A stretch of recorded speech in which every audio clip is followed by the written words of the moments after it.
am. Yes, he does.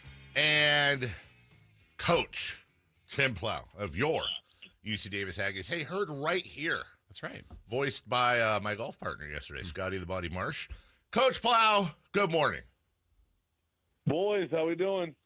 I'm good, Coach. I want to let you know I watched the Browns and the Lions last week, so I had my punishment. It wasn't great football, but I watched it. Oh, yeah, not good. In fact, I just heard the Browns changed their quarterback, so you have to watch the worst version. Great. Perfect. Yes, we're back, I had to watch Joe Flacco, so my punishment has been served. Coach, what goes into I know you're not, dealing with this, but I'm sure you have before, just since we're on the topic and you're an actual coach. How crazy is it or is it as crazy as I think, not being a football coach, to change a quarterback midseason? Like having somebody new in there who has been there for camp and who knows the playbook and all that. Not like you traded for them or whatever, which wouldn't happen in college. But how much can that throw off a team? I mean, there's nothing more dramatic than making a change at that position, and I think sometimes,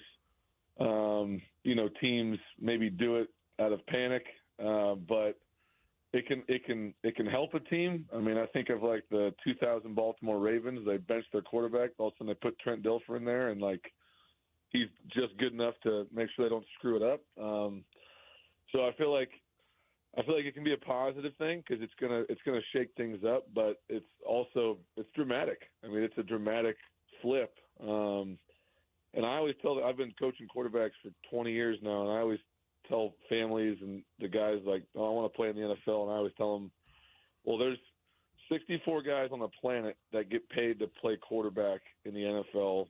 Of those 64, there's maybe a dozen that do it well. And of those dozen, there's maybe 4 that do it really well. So there's more astronauts than quarterbacks. There's more brain surgeons than quarterbacks. So, these are elite of elite people.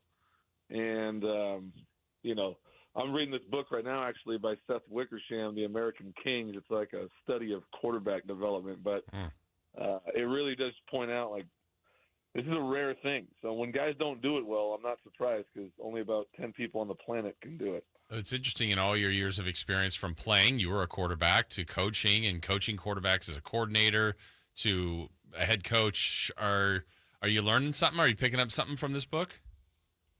I love it. Yeah, I think I'm a pretty voracious reader. I mean, I'm always looking for different leadership books. This has kind of been the first football book in a while that I dove into. But I was pretty excited when it was coming out just because I saw the background. I was just talking about how guys were when they were younger and what common traits they have. And everyone's always trying to figure out how to evaluate and develop quarterbacks and is there a secret to it? And so it's been cool just to hear the stories of some of these great ones and what they had in common and what made them unique. And yeah, so it's been good. Coach Tim Plough joining us. Weber State, sorry, no love lost there, obviously. They tried, I guess, but 34-12, that's a I don't know, Coach, are there ever comfortable wins for you? I was going to say, it's a nice, comfortable win. Are there ever comfortable wins for you? No, I think the one thing that's been common in the last year and a half is there's just so many things going on during the game that you're constantly evaluating or trying to fix, and then all of a sudden the game gets over and you look up and you're like, oh yeah, we were in the lead, great, so it's just a different level of stress that you're going through because there's just a lot of things. When I was an offensive coordinator, you're just trying to score points. You don't really even think too much about anything else. When you're in the head coach, there's just so many areas that you're constantly looking at that makes it fun, but it also makes it stressful. So, yeah, a lot of times I'll look up there at the end. I won't even realize, oh, yeah, we were up by 20. Great. Okay, good. So. That's awesome. As we're talking with Tim Plough, head coach of the UC Davis Aggies. Coach, the victory gets you started in Big Sky play at 1-0 as the season rolls along, but a couple of guys got dinged up during the game. What's the status with Pinnock and Connors? I know you had a couple injuries there. Yeah, we're kind of going through it right now. It just seems to be one of those years where guys get beat up. Pinnock's fine. Basically had a stinger, which if you've played football, it's initially painful, but you get the feeling back, and he should be fine. Practiced yesterday. The twins, they're going to be out for a while. We don't know exactly how long, how serious. We're still getting some imaging done, but it must be some type of twin telepathy or something for both of them to get hurt at the same time. But hopefully not too serious. But we're still kind of going through the imaging that it takes a couple of days to figure out. We'll probably know today or tomorrow what the extent is of those guys. But those are obviously irreplaceable players that you just don't replace guys like that. But hopefully, what you do is you grow. Like we talked about losing Lan, and hey, we're not going to have Lan ever again, but we're going to grow new guys. We're going to grow Jordan Fisher and Carter Vargas, and hope we can make those guys have a name for themselves. And same thing with the guys that would replace the Twins until they're back. So hopefully it's not too long, and hopefully we even have them this week. There's a couple things that we're looking at that might have them, but yeah, it's always a bummer when great players like that get dinged. What was the fight you showed? This past week, I dove into Lomachenko. Ooh, So, Loma. I've always felt like he's one of my favorites, and had a good story about how he basically was an amateur forever, and Ukrainian government wouldn't let him fight, and then finally he's 28, 29 years old, and they let him fight. And I told the guys it was kind of like Aggie football, and that we've kind of been this like secret place that nobody wants to talk about, and now we're finally allowed to go out there and show everybody how great we can be, just like Lomachenko. So, and I was glad we played well, but I'm a big Lomachenko guy. Yeah, great fighter. Well, Coach, you got a couple rivals at UC Davis. You have the Sac State Hornets and the Causeway, but you also have the Golden Horseshoe, which is Cal Poly. That's this week as you guys make the trek down there. When it's a rivalry game, you put any more on that, or is it you just try to keep it focused on week to week and kind of what you guys are doing?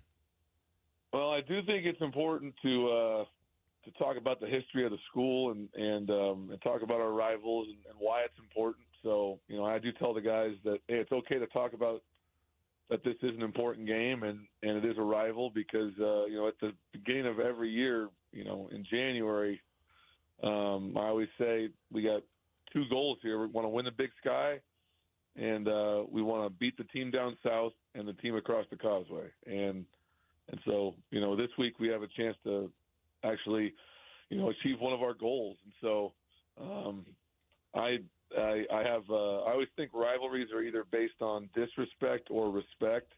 And I think this game has always been based on the foundation of respect.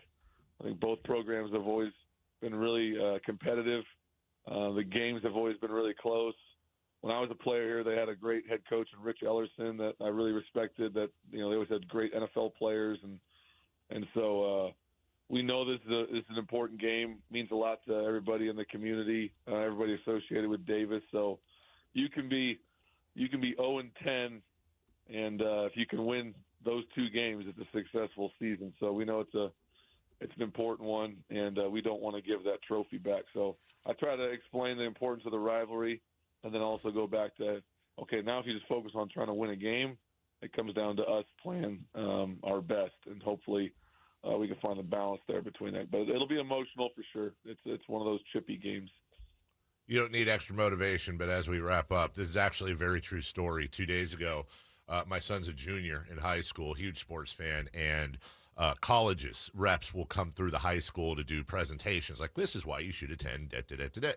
And the day before yesterday, Cal Poly, somebody from there showed up at my son's school. And honestly, that really happened. And we were talking about in the car, and he was looking at the campus, and we watched like a couple YouTube videos, beautiful campus and all that. And he was kind of like, he's having trouble picking a school. And he said, I really want to learn more about this school, which was huge for him. He doesn't really say stuff like that. So I read more about it that night, and then I looked at the tuition. And I already have one kid at USC. I don't know that I could. This was more expensive than USC. So being that he's a huge sports fan, Coach, you could really help me in my pocketbook out a little bit by just throttling these guys. Just throttle them. And that way I can say to him, you really want to go to school at Loser Town? So, again, you don't need extra help, but if you could do that for me, that'd be great. Well, as usual, I mean, this is the best part of my Wednesday is now I get to have a team meeting here in about 5 minutes, and I'll say, guys, this is what we really got to play for. We got to take care of this bank account. I mean, we don't want to hurt our guy here. Right, yeah. Exactly. So that's an easy one. I appreciate the layup. Now they're going to be really excited. Look at that. The mayor of Shredville, the one, the only coach, Tim Plough. Coach, we'll be watching, and, of course, we'll be listening right here on Sactown Sports. Get that W, and looking forward to talking to you next week. Boys, the Golden Horseshoe belongs in Shredville, and let's find some joy this week. Appreciate you. That's right. Always awesome with Coach Tim Plough. We'll take a break when we come back. He's looking out for you.